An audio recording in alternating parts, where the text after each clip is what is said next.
You ask Tiger to solve. This deals with linear equations with one unknown. The final result is x equals 4/13. Let's solve it step by step. Simplify the expression. Expand the parentheses. Simplify the arithmetic. Group like terms. Multiply the coefficients.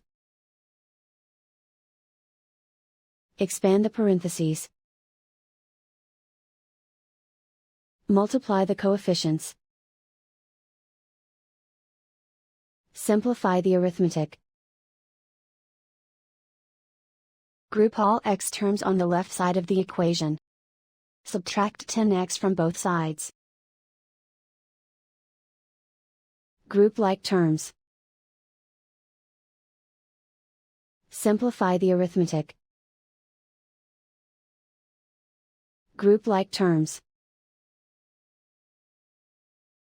Simplify the arithmetic.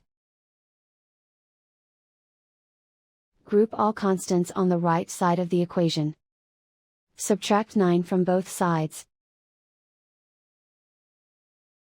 Simplify the arithmetic.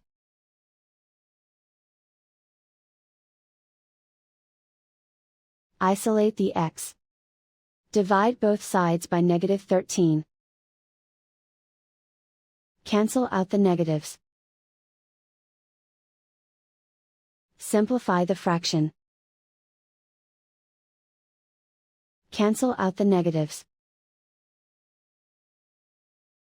And so the final result is x equals 4/13.